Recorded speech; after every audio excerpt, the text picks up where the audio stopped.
নমস্কার বন্ধুরা, কৃষ্ণা ফুড ওয়ার্ল্ডে আপনাদের স্বাগত। আজ আবারও একটি নতুন ভিডিও নিয়ে চলে আসলাম। কি তোমরাও কি আমাদের মতোই কলমি শাক ভাজা খেতে খেতে মুখ নষ্ট হয়ে গেছে? তাহলে আজকের এই ভিডিওটা কিন্তু আপনাদের জন্য। আজকে আমি বানিয়েছিলাম কলমি শাকের একটা দারুণ রেসিপি। চলুন তাহলে জেনে নিই কলমি শাকের রেসিপিটা কীভাবে বানালাম। আমি বাজার থেকে আজকে যে দেশি কলমি শাকগুলো হয় সেই দেশি কলমি শাকগুলো কিনে নিয়ে এসেছিলাম। সাথে নিয়ে এসেছিলাম কলমি শাক করবো বলে দুটো ঝিঙে, একটা মিডিয়াম সাইজের বেগুন, আর নিয়েছি হলো এক বাটি বড়ি, দুটো আলু। চলো তাহলে সবগুলোকে কেটে পরিষ্কার করে নেওয়া যাক। দেখুন কলমি শাকগুলো একটু বড় বড় করে কেটেছি, ডাঁটা শাক যেমন হয় এই ডাঁটা শাকের মতো কিন্তু একটু বড় বড় করে কেটেছি। আমি ডাঁটা শাক যেভাবে আমরা রান্না করি সেদিকে কেটে নিয়েছি ঝিঙে, বেগুন আর আলুটাও কিন্তু কেটে নিয়েছি। চলো তাহলে এবার রান্নাটা শুরু করা যাক পুরোপুরিভাবে। প্রথমেই দেখো গ্যাসে কড়াই বসিয়ে তার মধ্যে পরিমাণ মতো আমি দিয়ে দিয়েছি তেল দেওয়ার পরে কিন্তু আমি বড়িগুলোকে একটু লাল লাল করে ভালো করে ভেজে নিয়েছি। বড়ি ভেজে তুলে নেওয়ার পরে কড়াইতে যে পরিমাণ তেল থাকবে তার মধ্যে দিয়ে দিতে হবে 1 চামচ রাঁধুনি দিয়ে দিয়েছিলাম ফোড়নে।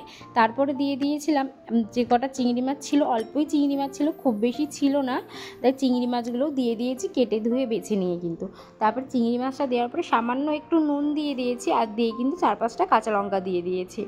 দেওয়ার পরে কিন্তু চিংড়ি মাছকে খুব ভালো করে কিন্তু আমি ভেজে নিয়েছি। খুব ভালো করে বলতে একদম কিন্তু শক্ত করে ভাজবে না, তাহলে কিন্তু চিংড়ি মাছ রবার হয়ে যাবে। চিংড়ি মাছ ভাজার পরে আমি দিয়ে দিয়েছিলাম তার মধ্যে 1 চামচ লঙ্কা বাটাটা দিয়ে আমি সামান্য জল দিয়ে দিয়েছি যেন মশলাগুলো না পুড়ে যায়। তারপরে দিয়ে দিয়েছি 1 চামচ ধনে বাটা, 1 চামচ হলুদ বাটা, দিয়েছিলাম স্বাদ অনুযায়ী লবণ, দিয়ে কিন্তু খুব ভালো করে এবার মশলাটাকে করে নিতে হবে। দেখো আমি খুব ভালো করে একটু নেড়ে চেড়ে নিয়েছি। নেওয়ার পরে কিন্তু কেটে রাখা ঝিঙেটা কিন্তু আমি দিয়ে দিচ্ছি। ঝিঙেটা আগে দেওয়ার কারণ হলো ঝিঙেটা দিয়ে একটু ঢেকে রাখলে হবে কি ঝিঙে যে পরিমাণ জল বেরোনো সেই জলটা কিন্তু বেরিয়ে যাবে। আর আলু আর বেগুনটাকে কিন্তু আমি আলাদা করে ভেজে দিয়েছি। সেই ভাজার ভিডিওটা আমি এখানে প্রথমে নিইনি, আমি আলাদা করে ওইগুলোকে ভেজে দিয়েছিলাম। তাই দেখো ঝিঙেটা দেওয়ার পর একটু ভালো করে নাড়াচাড়া করে কিন্তু আমি দিয়ে দিচ্ছি কেটে রাখা কলমি শাকটা দিয়ে দিয়েছি। কলমি শাকটা এদিকে ঢাকা দিয়ে রেখেছি, এদিকে এটা হতে থাক। ততক্ষণে কিন্তু আমি এদিকে আলু আর বেগুনটা ভেজে নেব। আপনারা ভাববেন একবারে ভেজে নিলেই হতো, একবারেই ভেজে নেওয়া যেত, বাট আমার ওদিকে আজকে একটু খেয়াল ছিল না বলে আমি ভাজতে ভুলে গিয়েছিলাম, তাই আলাদা করে আমি আলু বেগুনটা কিন্তু ভেজে নিচ্ছি। দেখো আলুটা কিন্তু কড়াইতে ছেড়ে দিয়েছিলাম, দিয়ে কিন্তু ভালো করে লাল লাল করে ভেজে নিয়েছি। আর এদিকে কিন্তু আলু ভাজার পরে বেগুনটাও কিন্তু লাল লাল করে আমি ভেজে নিয়েছি। দেখো এদিকে ঢাকনাটা তুলে কিন্তু আমি আলুটা দিয়ে দিয়েছিলাম, সেই ক্লিপটা তোমাদের জন্য নিতে পারিনি। যাই হোক দেখো কলমি শাক আর ঝিঙে থেকে কিন্তু অনেকটা পরিমাণে জল বেরিয়ে গেছে, দিয়ে কিন্তু আমি আলুটা দিয়ে দিয়েছি। আবারও কিন্তু আমি 5 মিনিটের জন্য ঢাকা দিয়ে দেবো। দেখো ঢাকাটা আমি খুলে নিয়েছি।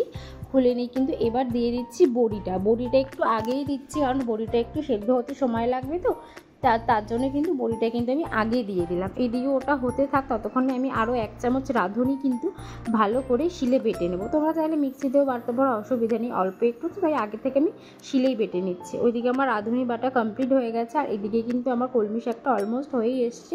এবার দিয়ে দেবো সামান্য একটু জল, মানে একটু ঝোলঝোলি হবে এই কলমি শাকটা, সে কারণে কিন্তু একটু জল দিয়ে দিয়েছি। দিয়ে কিন্তু এবার দিয়ে দিচ্ছি বেগুনটা, মানে ভেজে দিয়ে রেখেছিলাম বেগুনটা, সেই বেগুনটা দিয়ে দিয়েছি। দিয়ে একটু ভালো করে ফুটিয়ে নেব, তাহলেই কিন্তু আমাদের এই কলমি শাকের রেসিপিটা হয়ে যাবে। চলো তাহলে দেখতে থাকো। দেখো আমার কিন্তু কলমি শাক হয়ে এসছে, খুব ভালোভাবে ফুটে গেছে। এবার কিন্তু দিয়ে দেবো যে রাঁধুনি বাটাটা বেটেছিলাম, সেই রাঁধুনি বাটাটা দিয়ে আর একটু ভালো করে নাড়াচাড়া করে খুব ভালো করে মিক্সড করে কিন্তু আমি এই কলমি শাকটা নামিয়ে ফেলবো। দেখো আমার এই কলমি শাক কিন্তু হয়ে গেছে, আমি নামিয়ে ফেলেছি। তোমরাও এভাবে বাড়িতে বানিয়ে খেয়ে দেখবে। আর আমার ভিডিওটা যদি ভালো লাগে like, comment, share and subscribe করতে কিন্তু একদমই ভুলবে না।